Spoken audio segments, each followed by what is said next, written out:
Hello everyone, welcome to the channel. Today in this video I am going to solve previous year question paper of EVS paper 1 which was conducted on 2021. Before going to start, I want to say that if you are preparing for this December TET examination, it's better to solve first a previous year question paper so that you can get an idea that how the question come. I think the time is not enough, so we are here to help you. So and it will be the reason behind your success, inshallah. So let's start the first question of EVS. A ball of mass 150 gram is hit by a bat. The ball starts to move with a velocity 3 meter per second. Okay, the momentum of ball is, they are asking momentum, right? And we know the formula of momentum is mass into velocity. Here they have given us in gram, so we'll convert it into kg. So 150 gram is given. If you convert it into kg, divide 150 by 1000, so you will get here 3 zeros, no, so we'll shift the decimal 3 times, 1 2 3, so 0.150 kg. If you have any doubt in conversions, you can ask. So mass is 0.150 and velocity is given is 3. If you multiply, we'll get 0.245 kg meter per second. So here our answer is first one. The next question is, dust particles from a carpet will be removed by beating it. Identify the principle of physics used here. तो जब हम carpet को मारते हैं तो carpet क्या है, motion में आता, ना कि डस्ट पार्टिकल. एक्चुअली मोशन में आने वाली चीज़ क्या है यहाँ पर, कारपेट. और हमारा डस्ट पार्टिकल क्या है, they tend to stay in rest. क्या है ये, इनर्शिया, लॉ ऑफ इनर्शिया को बताता. So will discuss about in detail in class. So the law of inertia is Newton's first law of motion. Newton's first law of motion, it is also called as what, law of inertia. So our answer is 4. The next question, force of attraction of earth on object of mass 2 kg towards it. So they are asking force.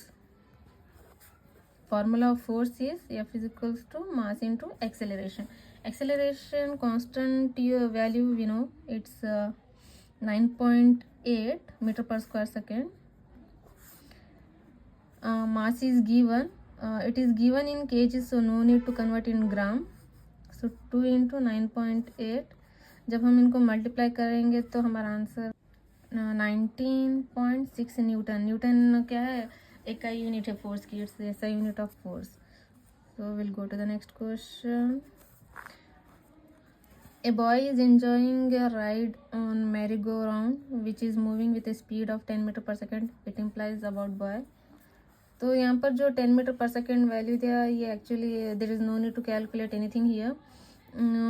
मेरी go round आपको पता ही होगा कि park में होते हैं ना, इस सीट्स होते, तो बच्चे राउंड घूमते रहते हैं यहाँ पर. तो यहाँ पर क्या है, एवरी पॉइंट पे क्या है, डायरेक्शन चेंज हो रहा.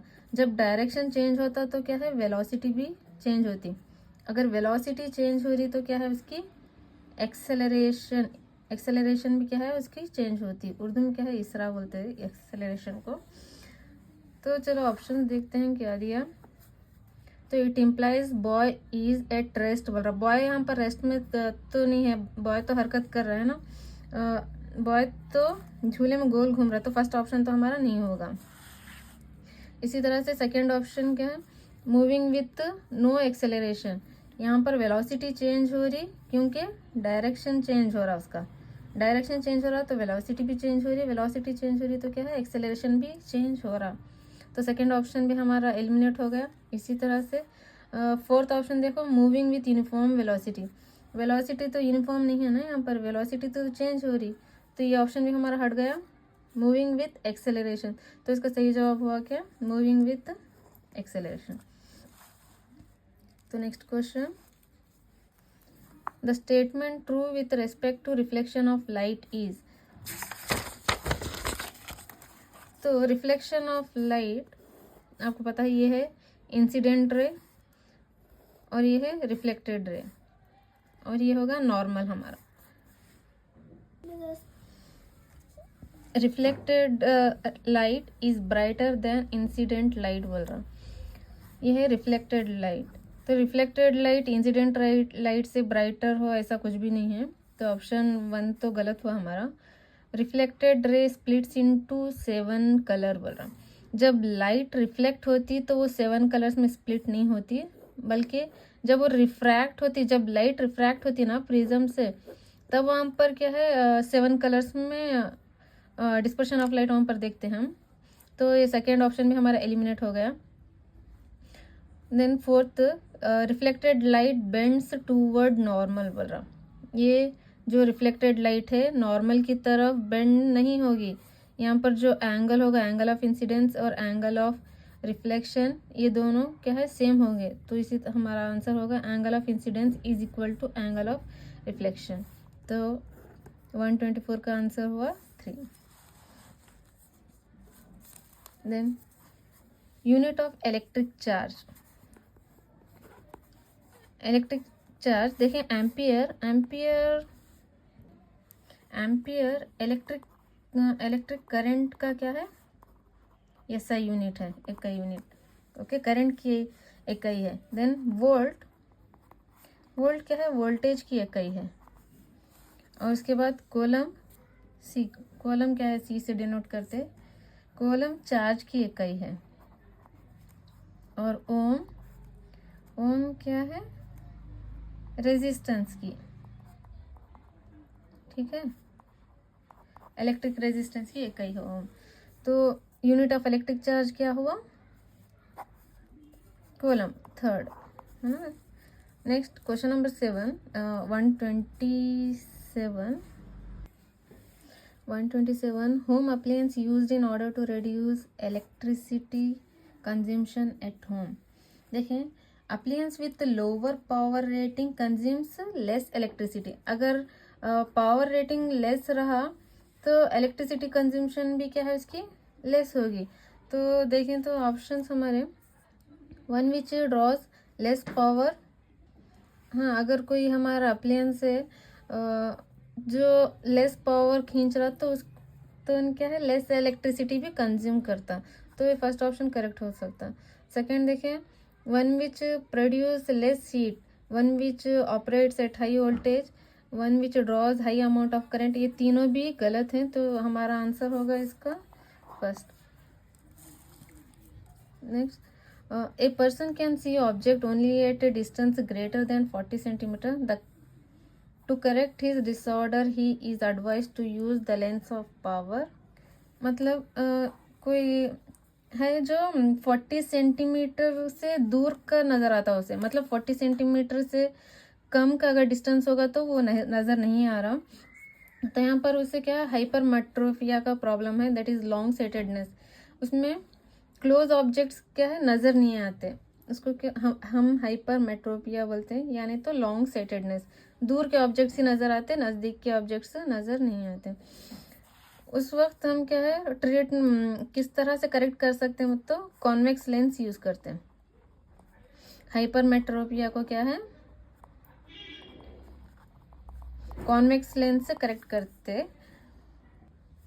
यहाँ पर पावर पूछा है, पावर का फॉर्मूला तो हमें पता है कि power is equals to 1/4 focal length. तो सबसे पहले हमें फोकल लेंथ मालूम करना है।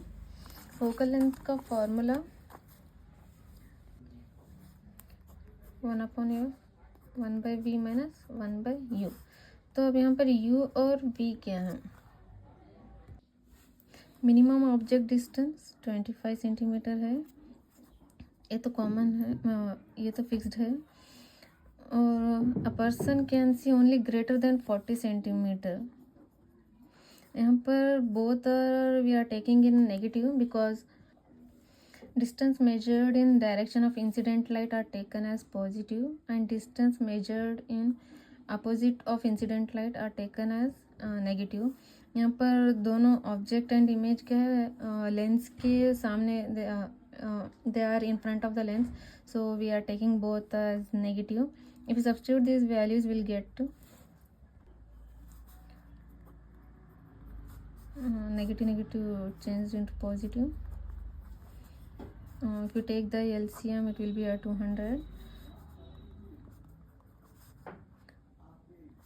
If you add 8 minus 5 is 3 by 200. So, and focal length is 200 by 3. This is in centimeter. Let's convert this into meter. Divide it by 100 because 1 meter is 100 centimeter, right? 200 by 3 centimeter we need to convert into meter. So 200 by 3 into 1, 200 by 3 divided by this 100. 200 by 3 कुछ भी नहीं बोले तो 1 है, तो ये reverse हो जाएगा. 1 by 100, zeros will get cancelled. So the focal length is 2 by 3 meter.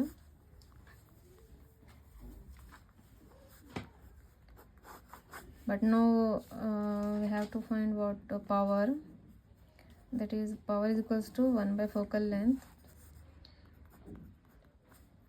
तो ये रिवर्स हो जाएगा इंटू 3 by 2. अगर इन्हें डिवाइड करेंगे तो आंसर क्या आएगा 1.5 डायोप्टर. तो पावर होगा 1.5 डायोप्टर, जो कि ऑप्शन डी है. फिजिक्स के कुछ लेंथी क्वेश्चंस होते हैं जिसको सॉल्व करने में टाइम लगता है, so it's better to keep them in last. जब लास्ट में टाइम बचेगा तो ऐसे क्वेश्चंस को अटेंड करें, वरना यहाँ पर टाइम वेस्ट मत करें. 1 मार्क्स के लिए 1 मार्क्स के चक्कर में बहुत से क्वेश्चंस छूट जाएंगे. तो जो लेंथी क्वेश्चंस होते हैं ना, उनको साइड में रख के लास्ट में जब टाइम बचेगा तब सॉल्व कर लें. The next question, an example for artificial ecosystem. Artificial मसनूई मतलब जिसे इंसान हम लोगों ने बनाया है ना. फॉरेस्ट, ओशन एंड ग्रासलैंड, ये क्या है, नेचुरल इकोसिस्टम है, कुदरती है. जू क्या है हमारा, आर्टिफिशियल इकोसिस्टम है. तो 129 का आंसर हो गया 3. तो अगला क्वेश्चन हमारा 130. The amount of energy at the 4th trophic level is 8 kilo joule. The energy available at the producer level is. तो energy of pyramid if you make 4 trophic level से बोला ना, trophic level 1, trophic level 2, trophic level 3, trophic level 4. तो 4th trophic level energy कितना है, 8 kilo joule है. हमारे को पूछ रहा है प्रोड्यूसर लेवल. प्रोड्यूसर लेवल क्या है, ट्रॉपिक लेवल 1 क्या होता है, प्रोड्यूसर लेवल होता है. उसके बाद में कंज्यूमर लेवल स्टार्ट होता है, primary consumer, secondary consumer, then tertiary consumer. तो प्रोड्यूसर लेवल पर एनर्जी कितना होगा, तो ये 10%. प्रोड्यूसर लेवल से क्या है, एनर्जी 10% डिक्रीज हो लेता जाता. एनर्जी सेम नहीं होती. एनर्जी हर एक ट्रॉपिक लेवल पर क्या है, 10% डिक्रीज हो लेता जाता. समझो कि for example first trophic level में अब 100 किलो जूल थी एनर्जी, तो सेकेंड ट्रॉपिक लेवल में कितना होगा, 10% होगा. देन थर्ड ट्रॉपिक लेवल में इसी तरह 0.1 हो गया. तो मगर अब हमें क्या है, 8 किलो जूल देखे फर्स्ट ट्रॉपिक लेवल पर, 4th ट्रॉपिक लेवल पर 8 किलो जूल एनर्जी देकर है. तो फर्स्ट ट्रॉपिक लेवल पर कितना होगा, यहाँ पर हम रिवर्स जा रहे थे तो डिवाइड कर रहे थे 10 से. अभी ऊपर से नीचे आ रहे तो इसको हम क्या करेंगे, मल्टीप्लाई करेंगे. अब यहाँ पर 10 से मल्टीप्लाई करें तो यहाँ पर कितना होगा, थर्ड ट्रॉपिक लेवल पर एनर्जी कितना होगा, 80 kilo joule. Then second trophic level में कितना होगा, 800 किलो जूल. और फर्स्ट ट्रॉपिक लेवल में 8000 किलो जूल एनर्जी होगी. तो हमारा आंसर क्या होगा यहाँ पर, first. Next, the first major disaster of air pollution, ये फर्स्ट कहाँ पर हुआ था? ये 1952 में क्या है, लंदन में हुआ था। तो 132 का आंसर क्या है? Second, London smoke. Next, 132, Amrita Devi Bishnoi sacrificed her life to save. तो वहाँ पर पहले झाड़ों को बहुत काटा जा रहा था, तो उन्होंने अपनी बेटी के साथ बहुत से लोग अपनी जान सैक्रिफाइस करे। तो वो कौन से ट्रीज थे? केजरी ट्रीज। ये एक्चुअली क्या है, राजस्थान में पाए जाते हैं। तो इसका आंसर हुआ 132 का आंसर हुआ 3। Biomolecules referred as staff of life. तो यहाँ पर 4 बायोमॉलिक्यूल्स दिया, इसमें किसको स्टाफ ऑफ लाइफ बोलते हैं? तो कार्बोहाइड्रेट को स्टाफ ऑफ लाइफ बोलते हैं क्योंकि ये क्या है, essential, it is a primary and essential source of energy. तो इसका आंसर हुआ हमारा 4। Next, 134, the deficiency disease caused by lack of vitamin A in the body. Scurvy क्या है, विटामिन सी की डिफिशियंसी होता है। बेरीबेरी विटामिन बी की deficiency, and rickets vitamin D की डिफिशियंसी, एंड नाइट ब्लाइंडनेस क्या है, विटामिन ए की डिफिशियंसी। इसका आंसर हुआ, इसका भी आंसर हो गया हमारा 4।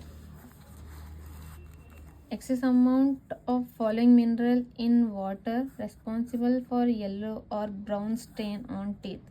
तो अगर हमारे पानी में फ्लोरीन या फ्लोराइड का क्वांटिटी अगर ज़्यादा हो गई तो हमारे दांत क्या है, पीले हो जाते हैं। तो 135 का आंसर हुआ fluorine, 3rd। 136, kwashiorkor disease is caused due to. तो अगर हमारे बॉडी में इन चारों में से किस चीज़ की डिफिशियंसी की वजह से क्वाशियोकर डिसीज़ हो सकती है? ये क्या है, इस डिसीज़ में क्या है, स्वेलिंग ऑफ एब्डोमेन, हमारा एब्डोमेन पार्ट क्या है, स्वेल हो जाता, पेट या पैर, लेग्स क्या है, स्वेलिंग्स हो जाते, वो डिसीज़ को क्वाशियोकर डिसीज़ बोलते हैं। और ये किस वजह से होता? प्रोटीन की डिफिशियंसी से होता है। क्या है? तो 136 का आंसर हुआ हमारा protein deficiency. Okay, next, ICBN stands for. अब यहाँ पर हम एलिमिनेशन का भी ऑप्शन, अगर आपको पता नहीं है तो हम एलिमिनेट भी कर सकते हैं। देखिए कांग्रेस, यहाँ पर बायो में कांग्रेस क्यों आता है किसी से, ये देखकर तो हम ऑप्शन 1 और ऑप्शन 3 तो आराम से एलिमिनेट कर सकते हैं। देन ऑप्शन 2 और ऑप्शन 4 में आप लोगों को कंफ्यूज हो सकता है, मगर यहाँ पर क्या है, कुछ हद तक प्रोबेबिलिटी आपकी बन जाएगी कि आंसर सही होने की। तो ICBN stands for international code of botanical nomenclature. 137 का आंसर हुआ 2nd, international code of botanical nomenclature. इसके बाद largest gland in the body. तो हमारे जिस्म में सबसे बड़ा गुदूद कौन सा है? लीवर सबसे बड़ा गुदूद है, जिगर। तो क्वेश्चन नंबर 138 का आंसर हुआ liver. The enzyme does not function in the absence of HCl secretion in stomach.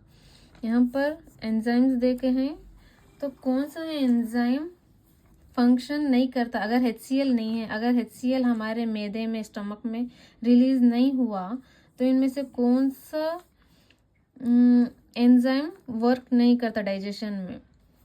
तो वो है हमारा पेप्सिन। पेप्सिन क्या है, प्रोटीन के डाइजेशन में हेल्प करता, मगर HCl सेक्रेट नहीं हुआ, अगर HCl खारिज नहीं हुआ मैदे में तो पेप्सिन भी क्या है, काम नहीं करेगा, प्रोटीन डाइजेशन में क्या है, मदद नहीं करेगा। तो 139 का आंसर हुआ हमारा 3। 140, strength, elasticity and flexibility to tissue is provided by fibre. तो लचक सब क्या है, हमारे टिश्यू में कौन सा फाइबर देता है इन चारों में से? तो वो कौन सा है, कनेक्टिव टिश्यू है, जो कि elastin and collagen fibre. Elastin and collagen fibre क्या है, हमारे टिश्यू को स्ट्रेंथ, इलास्टिसिटी और फ्लेक्सिबिलिटी देने में मदद करते हैं। तो 140 का आंसर हुआ 3। Puga valley in Ladakh is suitable for this type of power generation. ये क्या है, जियोथर्मल, इसका आंसर होगा geothermal. Next 142, the class of drug use for treatment of stress. तो जब हम स्ट्रेस में होते हैं तो कौन सा ड्रग यूज़ करते हैं। देखिए, एनाल्जेसिक क्या है, इट रिड्यूसेस द पेन। अगर हमारा पेन दर्द हो हमारे जिस्म में तो उसको कम करने के लिए मदद करेगा। देन एंटीसेप्टिक, अगर हमें कुछ ज़ख्म हुआ, वुंड हर्ट हुआ तो वहाँ पे एंटी माइक्रोबियल का काम करेगा ये एंटीसेप्टिक्स। देन एंटी हिस्टामाइन क्या है, एक केमिकल है जो कि हमारी बॉडी में रिलीज होता है, विच कॉजेज एलर्जी सिम्टम्स। अगर मतलब जैसे कि स्नीजिंग हो और इचिंग हो तो ये सब क्या है, एंटी हिस्टामाइन की वजह से होता। देन एंटी डिप्रेसेंट्स, तो ये क्या है, हमारा सही आंसर है, जो कि स्ट्रेस के टाइम पर यूज़ कर सकते हैं हम। जस्ट ऑप्शन देखकर भी पता लगा सकते हैं। स्ट्रेस बोल रहा ना, डिप्रेशन, तो डिप्रेशन कम करने के लिए जो हम ड्रग लेते हैं वो है anti depressant.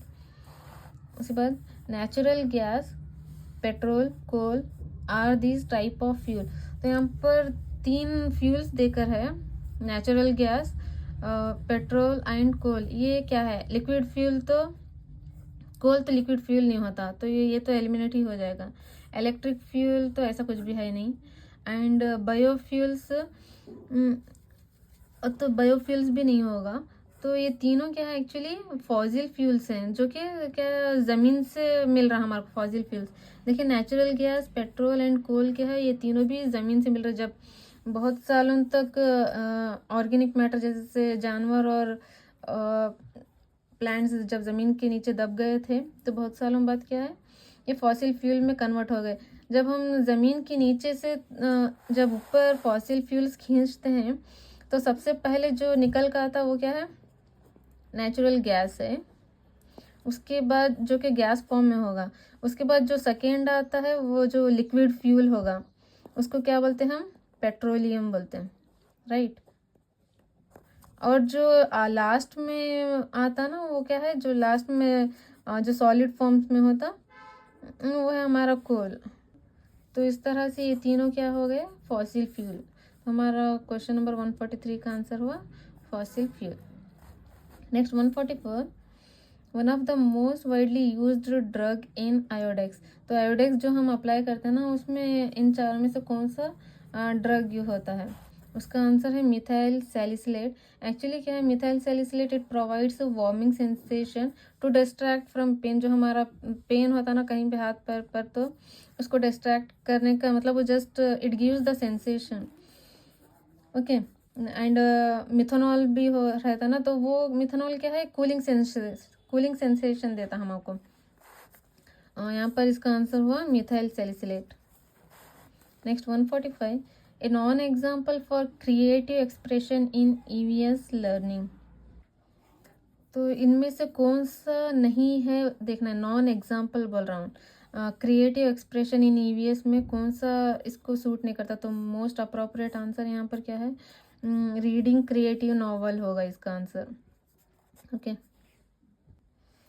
The next 146 is the core idea behind learning through observation in EVS learning. तो यहाँ पर इसका आंसर होगा, the most appropriate one is construction and reconstructing of knowledge based on his experience. तो फर्स्ट वन होगा हमारा answer. उसके बाद 147, it is important in teaching method used for EVS. तो EVS में कौन सा मेथड इम्पॉर्टेंट है एक्चुअली। अब ऑप्शन देखें, पैसिव लिजनिंग बोल रहा है। अगर बच्चा पैसिव लिजनिंग है, अगर सही से नहीं सुना तो वो कैसा समझेगा। And allow the teacher to explain the content as per his wish.